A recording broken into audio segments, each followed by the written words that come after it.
Viral na online ang dashcam video na ito ng sasakyang bumabaybay sa Cannon Road sa Tuba, Benguet, bandang alas 10 ng umaga noong December 18. Sa video, makikita ang isang SUV na nakaparada sa gilid ng kalsada at may isang babaeng nakaupo sa concrete barrier. Hawak na raw ng NBI ang video na ito. Sabi ng NBI, tugma ito sa mga naunang lumabas sa investigasyon sa pagkamatay ni dating DPWH Undersecretary Catalina Cabral. Noong paakyat pa lang daw sila ng Baguio, huminto muna sila at umupo sa gilid ng kalsada. Kinumpirma rin ni Interior Secretary John Vic Remulla na tunay ang kumakalat na selfie ng driver ni Cabral na tugma rin sa dashcam video. Natiyak na ng mga otoridad na si Cabral nga ang babaeng natagpuan sa bangin.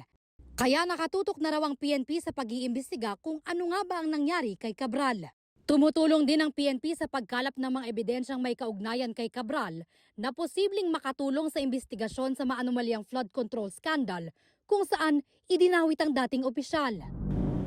Nagsagawa ng crime scene reconstruction ng PNP CIDG, SOCO at Forensic Unit. Isinalaysay ng mga nagpapatrolyang pulis kung paano nila sinita si Cabral at ang driver nito nung unang beses itong pumarada sa gilid ng Cannon Road. Nandiyan po nakaparado dyan. Dito po banda dyan. Nakikita po kasi namin dumadami, nakaupo dyan. Sir, may problema po ba yung sakyan niya? Sira po ba? Kailangan po ba ninyo ng tulong? Sabi po ng driver, wala po, nagpapakil lang po si madam.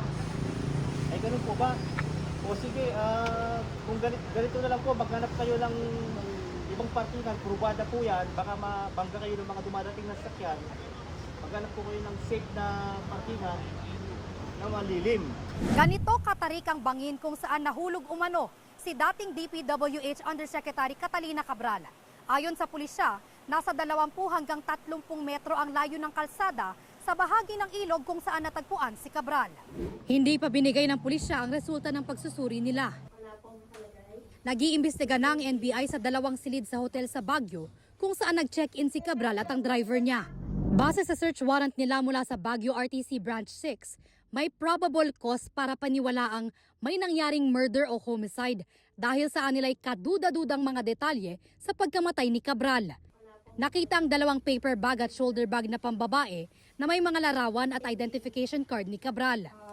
Nakita rin ang mga credit at debit cards, mga susi, legal documents, prescription drugs at ilan pang mga papeles habang wala namang nakitang kahit anong electronic gadget sa kwarto.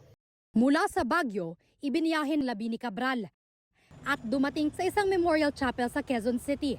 Naantala ang pagbiyahe dahil sa bagal umano ng pagproseso sa mga dokumento.